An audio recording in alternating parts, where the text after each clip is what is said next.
Jedi Jack Penguin, and today I am bringing you another LEGO Star Wars review. So today we're going to look at a Clone Wars set, that being set number 7680, the Twilight. This set includes 882 pieces and originally retailed for $99.99 in the US back in July of 2008. Obviously, I got this set back in the day when it released. This was actually one of the first bigger LEGO Star Wars sets that I got within my collection, not counting the Sandcrawler, which I believe is from 2006 that I got around this time as well, but that set is more glued together than this one, which is in pretty good condition considering how old it is. Sadly, I no longer own the original box for this set, but I do have the original instructions, though they are a little bit drawn on. I will be taking a look at those in a few seconds, and then of course we do get our minifigures and then the final overall model, which is not missing any pieces surprisingly, which I did rebuild it the other day just to make sure that it was 100% complete. So taking a quick zoom out, let's take a quick look at our instruction manuals. We get a total of 2 instructions for this set. Right here you can see that we get the one in the corner I did draw, since I did like to tape my instructions together back in the day. I don't know why, but here's the very front. Pretty much mimics the front of the box with your Clone Wars clone right there in the top, and also that lighter blue Star Wars logo. I really love that. That's very nostalgic for me because I remember all of these sets releasing back in the day. I do own all of the sets featured on the very back right here, and I do have reviews for these two, that being the Republic Attack Gunship and the ATTE Walker sets. You guys can check out those reviews down in the description below or the card above. In addition, like I mentioned before, I do own both of those sets. That one I'm working on getting that review ready for you guys to see, and that set I don't know when that will come out, but I am going to work on putting that ship together sometime later today probably. Moving through the very back of the instructions, I did flip it upside down accidentally. We have the transition to the second instruction booklet right there. Moving to the second instructions, pretty much mimics the front of the box yet again with the number 2 on the very bottom of that. We get the old win information from 2008 right here, showing off some older sets from that type of era. And then we can flip forward. We have a little quick LEGO Club advertisement, so then you can fill out to get some of those magazines, and then a quick advertisement for some of the other sets from around this time period. These aren't Clone Wars sets for say, these are more episode 3 type sets over here, which I think is very interesting. That's what LEGO's doing right now when it comes to the Clone Wars Season 7 being released on Disney Plus right now. We're getting more episode 3 based sets compared to actual Clone Wars sets. Hopefully we get some more Clone Wars era sets come 2021. We can look forward to that, hopefully. I really hope that they do that. You know, it'd be a missed opportunity if they don't. Right here we get some play features within the set for 2 pages, and then the piece count for a total of 2 pages, leading on to the final overall model for this particular set. It does show that you can put your minifigures within here, which I didn't do that since they're right in front of us. So let's take a quick look at our minifigures. Taking a look at our first minifigure, we have Anakin Skywalker right here. This is the normal Clone Wars version of Anakin Skywalker. He does come within a couple of other sets from 2008. Taking a look at his minifigure, we get some plain black legs, we get some brown arms, black hands for some gloves, we get the printing for the very front of the torso. We don't get any back printing, however. We get the lightsaber right here inside that blue color. Very interesting to see the light gray hilt being used. And also another thing that I did want to mention is which side of the lightsaber does the blade go on. In the instructions, it shows the blade of the lightsaber going on like this. Compared to other instructions, it shows it the other way. I don't really know if there's a right way or a wrong way, but that's the way that the instructions show it within this set, which I think is very interesting. And then of course you do get the Clone Wars facial expression for your Anakin minifigure right there. Only the one facial expression with those cartoony eyes, and then the common hairpiece for your Anakin minifigure inside that brown color. So yeah, that's all for our minifigure of Anakin Skywalker. Looking next at Anakin's Padawan at the time, we have Ahsoka Tano right here. She is not exclusive to the set as well. We do get some plain light gray legs and then a brown belt piece for her character right there. No printing on the legs, which is a little disappointing, but it's common for the time period. We get some orange arms for the flesh tone, brown hands for some gloves. We get the regular printing for the very front of her outfit. Very nicely done. No back printing on her character. I wish that they do make an updated Ahsoka minifigure. You know, we really need some more more Clone Wars era sets. You know, it's just something that we need at this time period. It's just something that I can't go without saying. We do get the regular facial expression for your minifigure of Ahsoka right there with the cartoony eyes for the Clone Wars era, and then her own mold for her hair piece right there, which is very nicely done with some printing all around it with that dark blue and then that little bit of green as well. We also do get the same hilt right there as your Anakin minifigure inside that light gray color, and then a green lightsaber on the very top of it, so that's very nicely done by LEGO. So yeah, that's all for Ahsoka. Looking at our next minifigure, we have R2-D2. This minifigure is also not exclusive to the set, but comes within a lot of sets ranging all the way back till 1999. I believe 2008, which was the year the set was released, was the last year that we actually saw this version of R2-D2. This is the older style printing for the dome piece on the very top for the face, and also you do get the body printing right there. You get the regular legs right there that are attached via those Technic pins, which is pretty nice. The head does not turn like all other versions of R2-D2, which I really hope that they do eventually make an updated version where the head can turn. That would be a pretty cool new idea to actually change this character and make it even better, and even add the third leg. That would be another really nice addition. I do really love the shine on the very top of the head piece. That's really like the one thing that I do like about this character, and I just remember it from the Star Wars video games, and that's just another reason why I think it's very nostalgic and a very cool character to include. So yeah, that's all for R2-D2.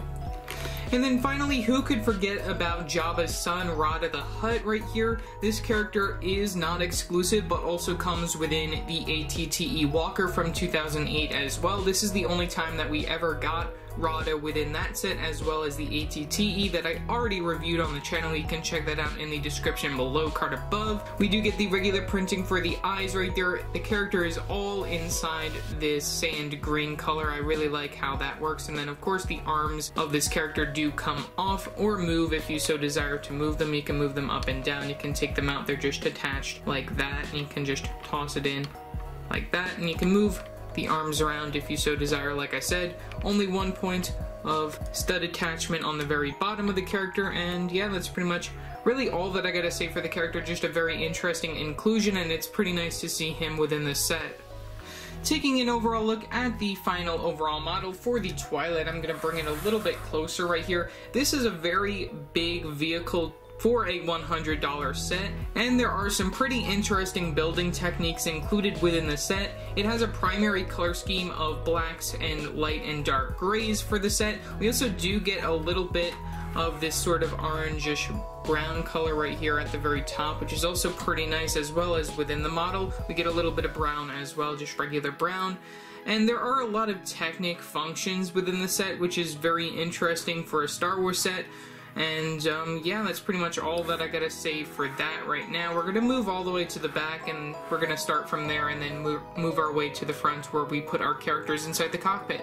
So right here on the very back, we can see that we do get some larger engines right here. We get this big large engine on the side. This is connected using those hinge pieces on the side, which I think is very interesting how that's connected. You can take that off if you so desire, and you can see that the energy bursts coming out of the very back inside that translucent yellowish green color. Very interesting to see that. We get two smaller engines over here. We get a door on the very back of the model. This is very interesting how you can open this. You get a little part up here that you can press down.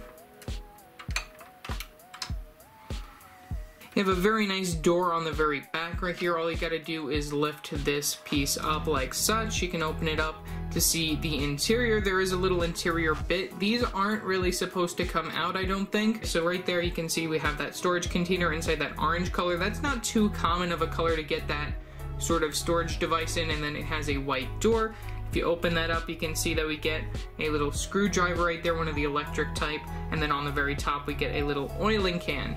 Right next to it we do get this little rope area right here. This uses the string piece from LEGO, and that has one of those little grapple hooks right there. You can take that out using this gear right here, which is pretty nice. Just want to make sure that it doesn't sink too low. I want to get it over here, and then you can see that you can unravel that and bring it forward, and then of course you can put that piece within an actual minifigure's hand if you so desire, like it shows within the instructions. You can have Ahsoka holding on to this right here.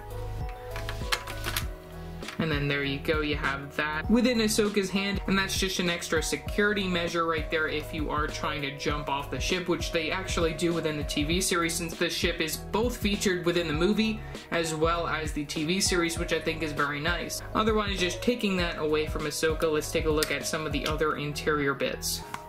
Closing up that door, we can zoom right back out. We do get this larger platform towards the back, which is very accurate compared to the actual model, I think. It's very interesting to see that. And then, of course, you can jump off the very back of the ship once you do get out of it.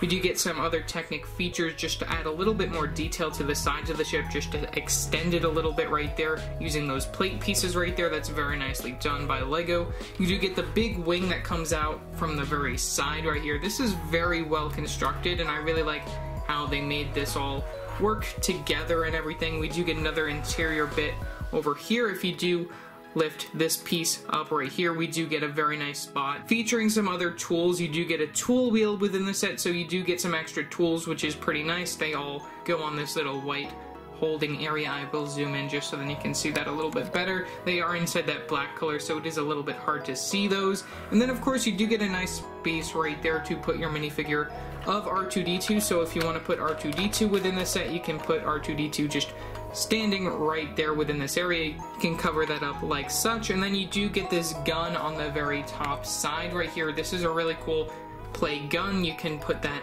either up or to the side right there. That's very well done by LEGO, and these are pretend guns, not the stud guns or any of those flick fire missiles or anything. It's just pretend guns, which I really like when LEGO did these back in the day. It just makes for more of an interesting play feature right there, and it isn't like too bulky. It's not too different of a color compared to the rest of the ship. I mean, there is a little bit of that orangish brown color right there, but that doesn't really take away from the rest of the ship. I'll talk about the top in a minute. I'm gonna move on to this other side over here before we get to some of the other bits. You can see over here we do get this area that deattaches from these axle pieces right there. That's a very interesting feature. This is, I guess, an escape pod within this particular set. You can open this up using that other hinge piece over here, and then you can put a minifigure within this particular area if you want to send them down using the escape pod. So that's very nice. You can just clip that back in like such, and then you can see that we do get one of those hinge pieces right there just sticking out, just to make it so then it's easy to grab off if you so desire. Like I mentioned before, we do get this larger engine over here. This piece is all attached to another little extension right here that's all connected using Technic bits. We have a very interesting front interior, which I don't want to talk about quite yet because I'd rather talk about everything else before we get to the front, which is probably one of the more interesting, exciting parts. We do get the side wing, like I mentioned before, using a lot of plate pieces for this and a lot of stacking of those. I do like how they use the plate piece with the groove right here on the very front, just to give it a little bit more of an edge right there. We do get a lot of these triangular plate pieces used, which I think is very nice. And then we get only one flick fire missile within the set, which technically really isn't too exciting. You just flick it out like such, and then it goes out into the distance, never to be found again. You do get an extra one of these, however, which is very nice, which I showed in the very beginning with your minifigures right next to the set. Which, another really cool thing to note is that this does use this staff piece right here, which is the one with the shorter little tip right there, which is very cool to get within a lot of sets. This can be rotated if you want to rotate it, since it is on one of those spinny plates, which I think is very interesting, and you can just spin it around if you want to just shoot something like that. We do get another gun down here, or actually two pretend guns right here, which I will talk about last as well, since there is another additional feature that I might as well leave till the end, because it's a lot easier if I can freehand this and lift the ship, since there are a lot of things to go along with that. But like I said, I might as well just go to the very front of the ship so then we can talk about the very front interior. So for the very front of the set, it's very interesting how you access this. You can push down this part down here just to make it level with everything else, and then this part you can drag out to the very front to bring it down in front of the model. So spinning it over here, you can see how this works right there. You have this just going down like that. You have one of those very interesting builds for the very front. Using this piece, I don't know what that's called, but it's really cool to see how they use that. That piece can push down within the axle just to make it like go in the piece and everything. I think that's really interesting how that works. We do get some printed pieces within this general area as well, which I think is very interesting. I don't know how I'm gonna get you guys to see those, but you can see them from over this side. We get one of these 1x2 tile pieces, and then we get another one right next to it. There's a quick look at that one inside black, very nice. And those are pretty common printed pieces for LEGO Star Wars anyways. But then moving to the very front, they do give you an area for your characters to sit. Taking a look at the seating area right here, one thing that I do really love is that you get seats for all of your characters minus R2, who you just store within the back of the set. You can put Rada right there in the middle. I think that's amazing that they gave him his very own personalized seat. That's very cool that LEGO did that. And then of course you can put your minifigures of both Ahsoka, Tano, and Anakin Skywalker within the set. You can put Anakin right here, and then you can put Ahsoka right next to him, or between Rada, which is very nice. You can just plop them right there within those seats. I like that they use the seat pieces in brown. That's very nice to show that that is where you can seat your characters. And then another very interesting thing that's shown within the instructions is that you do get those 1x2 jumper plates on either side of them inside that brown color. It shows that you can use those as holders for the lightsabers. I think that's very interesting that LEGO put that as an option. And then that's how you store your characters within this particular set. And then from there, all you gotta do is that you can just bring this right back up to the very top right there. And then you do get your characters' faces poking out of there. It isn't that great, but it's okay for what it is. You can't see Rada, which is one thing that I would have liked to see if they could just maybe boost his seat up a little teeny bit, but I think it's fine right there. And then of course you can lift this bottom part right back up just to make it close up very nicely. These are connected using those hinge pieces on the very side just to give it that angle, and then you can just take a look from the side. You can see your characters' faces. I really like how they add some other pieces onto these just to make it have a little bit more depth and all of that, and then you can see over there. And like I said, just a lot of Technic functions within this set to make it all come together and work. The final part that I do want to show right here, which I don't know how well the audio quality is because I did have to move my camera, is that we do get the option of having the other wing that's down here fold to the other part, which it's very interesting how you get this to work. There is an option where you can do this right here.